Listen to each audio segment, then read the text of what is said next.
was the angriest, the most violent self-talk you can imagine. I mean, it was like, there is no mistake that I could make that was anything other than my perfect standard that didn't result in what I would call my inner Bobby Knight going ballistic. If I didn't perfectly cook a steak, if I didn't perfectly nail something I was doing, if I didn't do anything that was perfect at what I described as match grade perfect, I mean, I would want to beat myself to a pulp and I would scream at myself. I was working with a therapist. They proposed that I could shed this trait. Here's this exercise you're going to do. So the exercise was... Well, this is something a bit different for you. I always like to try and share things I come across that might be helpful to people, which are related to managing unpleasant thoughts, finding ways to manage emotions better, that kind of thing. What we have here is a conversation between Dr. Peter Attia and Professor Andrew Huberman. For those who don't know, Dr. Attia, he is a medical doctor who speaks a lot about physical health and longevity. And I've followed him for a while as I like to implement some of his ideas into my own training routine. Yes, I have a training routine. And Professor Huberman is a professor of neurobiology at Stanford University School of Medicine. And he's all over YouTube talking about various things to do with health and the brain. So we have two people here who have very academic backgrounds and perspectives. And there's two parts of this that I want to share with you. They are both about Peter's actual experience of managing emotions. So not an academic perspective, but an actual personal perspective. And the first is about the importance of being able to articulate emotions. And the second is a compassion exercise that Peter uses in his day-to-day life. And according to him, has made a massive difference in his quality of life. And you will see the shock on his face when he's talking about how effective it has been. So we start here with Andrew posing a question to Peter about how he manages conflict within a relationship when the conflict is caused by the other person. What is your process for when there's a need for repair, but you feel that it wasn't you, it was somebody else's error or potential error? If you feel wronged,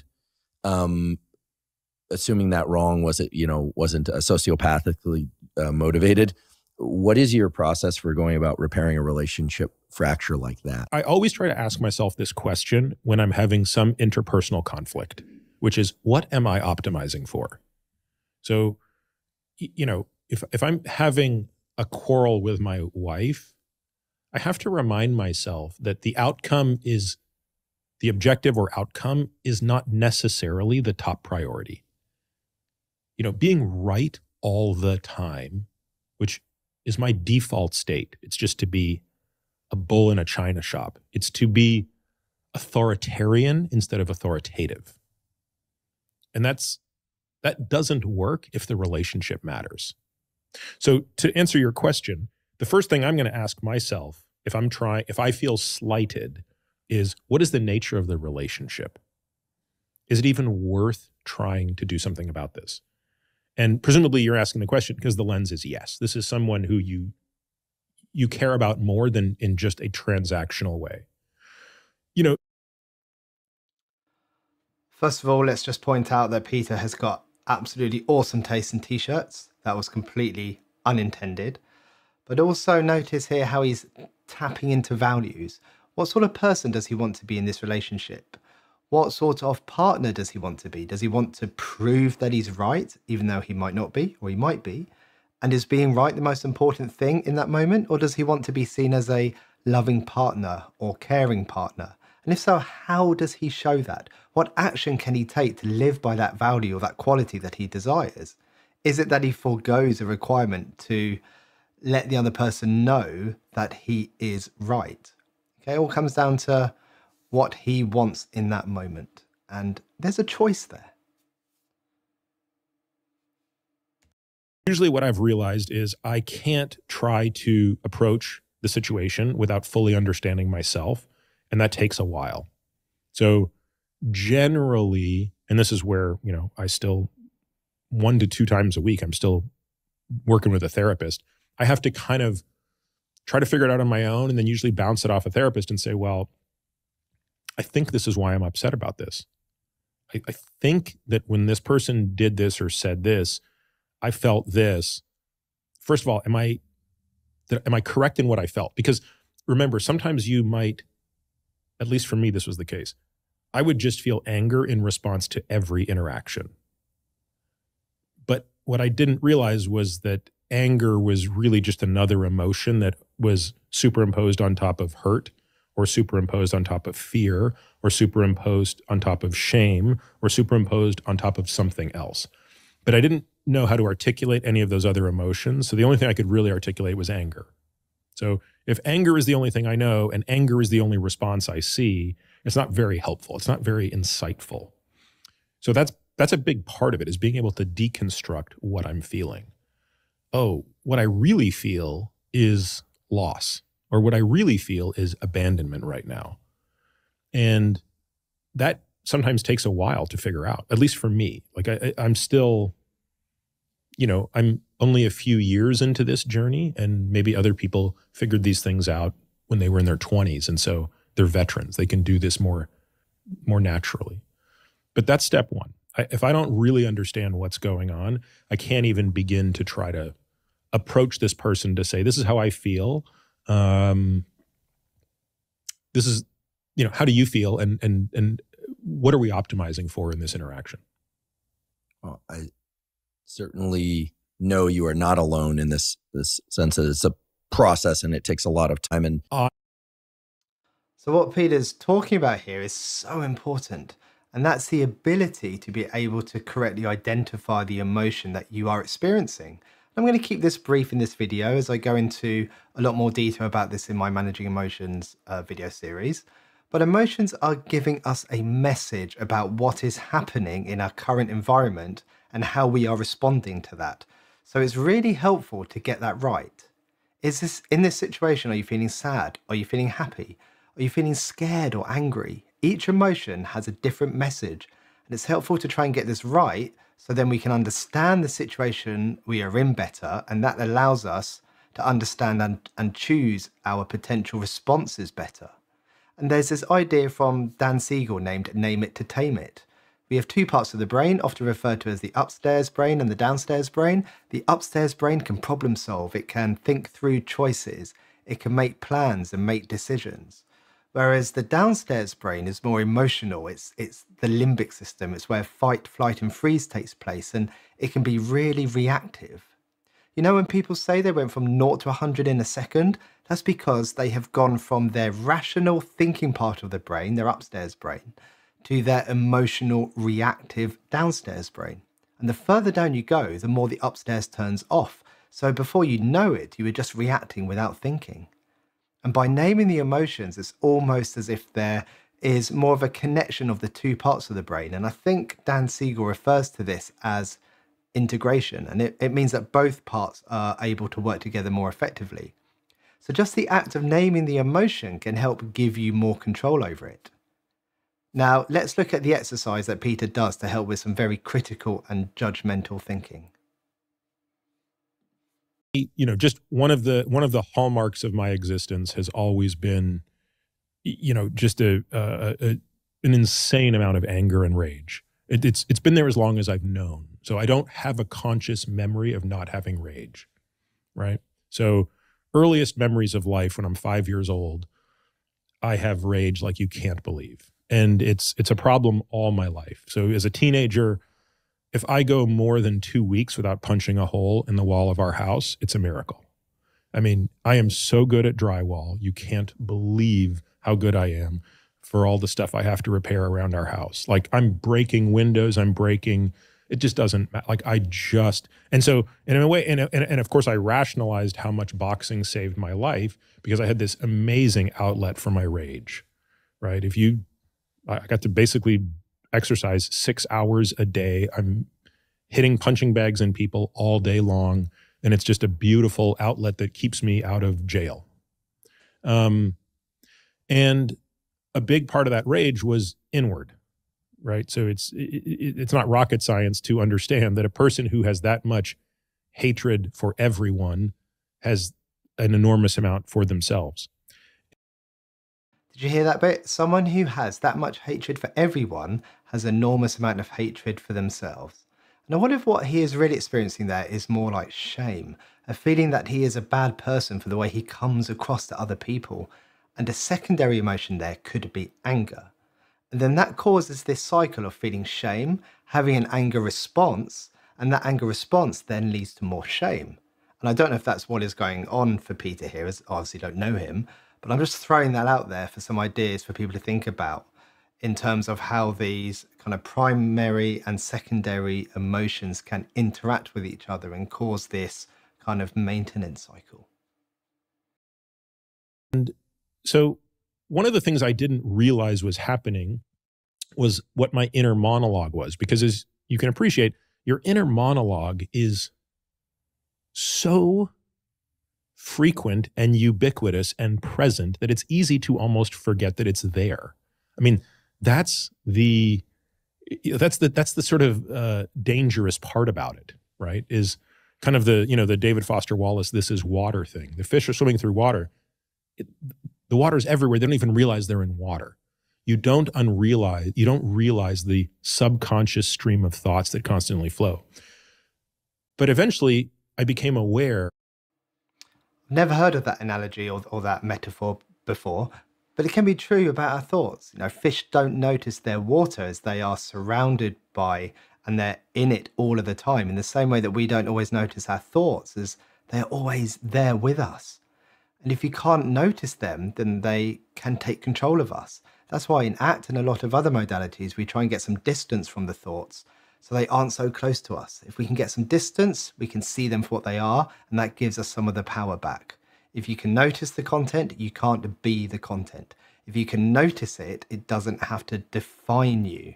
And they're there all the time. And loads of people experience this. You know, I've talked about this in my REN reactions. I think I mentioned it in my 21 pilot reactions, that we all have these very, very self-critical and judgmental thoughts, obviously to different extents, but most people have them. We're just not so aware of it because it doesn't make good party chat, does it? We don't go around talking about it much. Of just what that self-talk was. And it was no longer the case. It was the angriest, the most violent self-talk you can imagine. I mean, it was like, there is no mistake that I could make that was anything other than my perfect standard that didn't result in what I would call my inner Bobby Knight going ballistic. So it just didn't matter. Like it sounds silly, Andrew. It didn't matter. If I didn't perfectly cook a steak, if I didn't perfectly nail something I was doing, if I didn't do anything that was perfect at what I described as match grade perfect, I mean, I would want to beat myself to a pulp and I would scream at myself. I mean, it's again, it's hard to describe. And I hope that most people listening to this don't understand what that feels like. I bet they do. How many people watching this have that internal critic showing up? You know, you're rubbish, you're useless. Why did you do it that way? Everyone's going to hate you. You're not good enough. You're going to fail. You're such a bad parent, partner, friend, colleague, son, daughter. I bet a lot of you are identifying with this. We just don't talk about it much with other people.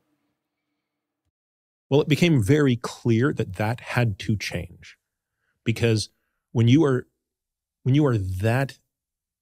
hate yourself that much, by definition, you are going to be an insufferable prick to everybody else. Like, because you're just, that's going to spill into how you interact with the world. So I, was working with a therapist who was one of the people who was sending me to this place in Arizona. And basically it became clear that, they proposed that I could shed this trait if I was willing to do a certain amount of work. And I was like, there's no chance. Like, I'm 47 years old. This is the only way I've ever interacted with myself. How in the world could this be undone? It would take another 40 years to undo this. And they're like, no, here's this exercise you're going to do. So the exercise was, every single time I did something where I would have that self-talk, I would have to immediately stop myself and pretend that it wasn't me that just did that, but it was one of my closest friends. And instead, I would audibly speak to that person. There was nobody else there, but speak to that person as though they are the one that made the mistake. And I was to record that on my phone. So if I'm out there shooting my bow and arrow and I don't get a bullseye, instead of screaming at myself, I have to say, oh, imagine it's my buddy JR who just missed that shot. What would I say to him? Pick up the phone or, pull out the phone and say, of course, something different. And of course, what I would say in that situation was much kinder. I mean, infinitely kinder. It's like if I'm saying it to my closest friend, I'm going to say it in a very kind way. And I had to take a copy of that audio and text it to my therapist. Oh, wow. Yeah. Talk about So vulnerability. can you imagine? I was all on board this practice until you mentioned that, at which point, and I trust my therapist to a very deep level, but I thought, wow, that's a mountain. Well, this poor person. Who at that point was like, nope, that isn't happening, about sharing it. But let's step back a moment. There's a lot going on there. There's some perspective taking. If you have had therapy before, then your therapist may have asked you something like, what would you say to a friend who had experienced the same thing? Or if your friend was feeling this way, what would you say to them? Well, you're trying to tap into that compassion that you probably have, but find it difficult to apply to yourself. And then there's this other interesting thing going on, which Paul Gilbert from Compassion Focused Therapy found in his research, and that's about the tone of the voice we use in our heads. So not so much the content and the words that are used, but how they are said. Instead of harsh and critical, can we make them softer and gentle? And that really does seem to have an impact on the effect they have on us. And this texting it to your therapist, I've never asked someone to do that before. That's massively vulnerable, isn't it? There's a lot of trust there, and Peter must have felt really safe with his therapist to do that. And he must have felt this was a process that was working for him and worth it. Got a lot of text messages, a lot of audio files. But here's the part that just blows my mind.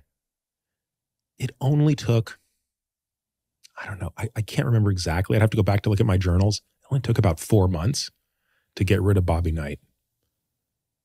Like, again, we had kind of a mental model for what this looked like, which was Bobby Knight was the chairman of the board. He sat in the boardroom and nobody else got to talk. And for those that don't know, Bobby Knight had a terrible temper. Yeah. Yeah. The worst. Right. This is the guy that was throwing chairs across the basketball court. Level 11. Yep. Out of 10. And all of a sudden, like, we got to the point where Bobby Knight is not even in the boardroom anymore. In fact, as I say this today, like, I don't really remember what he sounded like. I mean, it's amazing to me. And I've had some really amazing opportunities to bring him back. Like, it's not like I'm making fewer mistakes, right? It's not like I'm better today than I was 3 years ago at all the things that I do. I'm not. I'm actually probably worse in many regards. But the difference is, I can communicate with myself. I think I can say this. I think I can say lovingly, right? And maybe not as lovingly as some people can. I still think I'm probably maybe just a little higher standard with myself than maybe I need to be at times. But I'm just not beating myself up like I used to. And I think by extension, I'm beating other people up a lot less. Well, I don't. Look how shocked Peter looks whilst he was talking about that bit there. He had had this for decades, and it appears that he had a bit of a shift after just 4 months. Now, that wasn't 4 months and he had got rid of all the self-critical and negative thinking. Realistically, that's probably not going to happen, but there was enough of a shift to take the sting out of it and make an impact on his life, especially in terms of his relationships. The extent to which your internal narrative reflects the narrative that others have about you. But first of all, I want to thank you for sharing what you just shared. I think as a practical step, first of all, it's one I've never heard of before. But certainly represents this incredible phenomenon of neuroplasticity, because 4 months sounds like a bit of time, and yet you were 47 years old. So that's 47 years of accumulated, just absolutely berating self-talk is what it sounds like. So it's something that people can think about for their own purposes, and their own challenges. And some very kind words from Andrew at the end there. And he goes on to say that this is a result of neuroplasticity, where the brain's neural networks can change and make new connections. The purpose of this video today wasn't to spend ages explaining what's going on. The purpose was to show a real world example where something has worked for someone, and for you to take away from that what you need to. Let me know what you think in the comments. Let me know what you think of Peter's experience. Have you experienced the same? Have you found something that helps for similar circumstances? Thanks for watching. I'll be back soon with another video. Take care, everyone. Goodbye.